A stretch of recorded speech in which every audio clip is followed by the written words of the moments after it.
What up, name's Lexus Build 2 here. Today we're going to talk about EMPs and what you can do to have a running car if we ever get hit by an EMP or a major solar storm that wipes out the grid. So the three best vehicles to have is a Volvo D24, Mercedes diesel, and a Cummins 12 valve.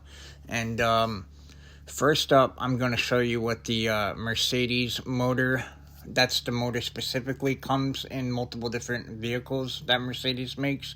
This one is my favorite, the E300 W124, always bulletproof, reliable. You could pause to read all these things if you want to. And here's some more info on it before I get into a test drive video to show you guys what it sounds and looks like. This is by far one of my favorite Mercedes, and I would get one.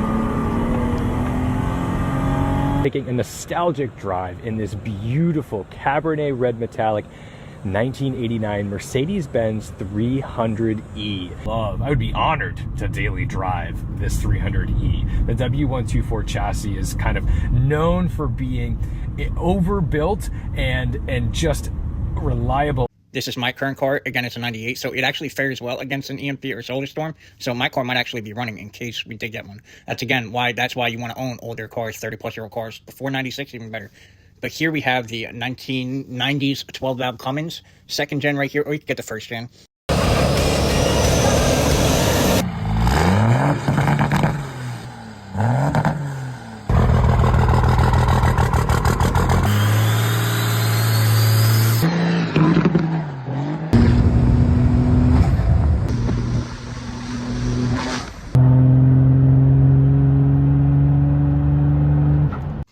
So those aren't fully mechanical, but they're pretty damn close. And the best vehicle you'd want is a pre-70s fully mechanical diesel. That'll 100% guarantee you safety, even if the EMP was blasted right in front of it. But these are still safe. These will keep you running on the road if we got hit by an EMP. While all these cars, newer cars, are going to be completely just done. And there are ways around it. Again, I'll talk about that in the end of the video, but I'll show you guys at the end of the video. But I just wanted to add my 2 cents in there. These are not fully mechanical diesels, but they're pretty close. Now we're going to get into how to keep it running with the fuels.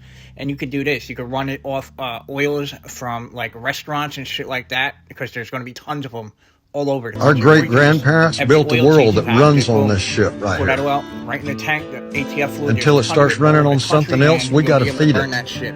Fine.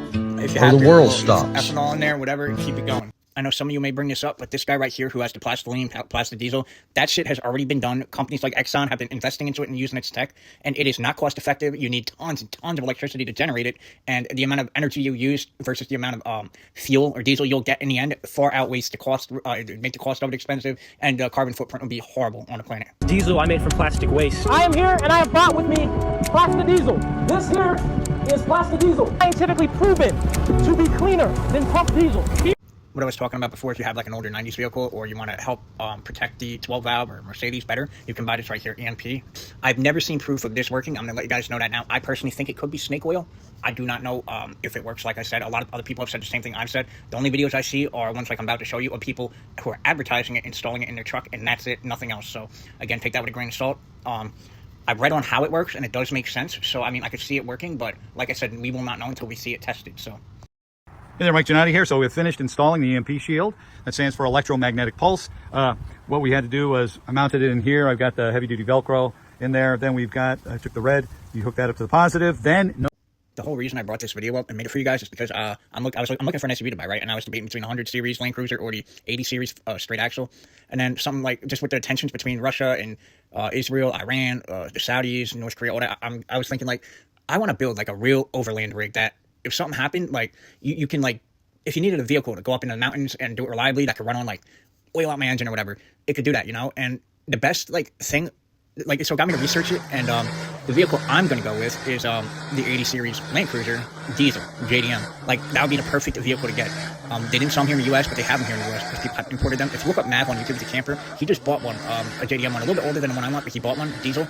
And I'm thinking I'm going to get that. I'm going to fucking, like, survive mode the fuck out of it, get like a rooftop tent maybe, or like make the interior of my cabin to like sleep in and all that, get like a shower bag so I can shower outside the vehicle with a shower tent, build a kitchen into the drawers, yeah, just shit like that. Like build it out as a nice overland rig that can get through anything, any terrain that I needed to. Have like gas jug mounts on the sides covering the windows, and be able to mount a rooftop carrier to pack clothes in if I don't do the tent, and hold jugs of fuel and a spare wheel, all that, and like make it a perfect survival, just like what's apocalypse rig, right? And have it be a diesel and have it EMP proof. And like I said, you can add the extra EMP proofing with that thing I showed you. And like people really go in depth with this shit too. I saw online that people keep like computers from junkyards, all electronic components for their vehicle, just tons of them, not just one here or there. Like they keep every electrical computer they can find for like their 80s, 90s vehicles, which isn't many because back then it's not really many for older cars, but every single part they could find times 3, so they have them, and they keep them in like some Faraday cage safe. It's like, it's crazy if you read about it online. So I thought I would bring this video idea up and talk about it for you guys. You guys can learn what I learned, pass on the knowledge to you. Free game, you know, I'm not going to gatekeep nothing. But yeah, so I hope you guys enjoyed this video. If you like any car videos, camping videos, road trip videos, and NFL videos, I do that during the NFL season, obviously. Just leave a comment down below, like the video, and subscribe. Peace.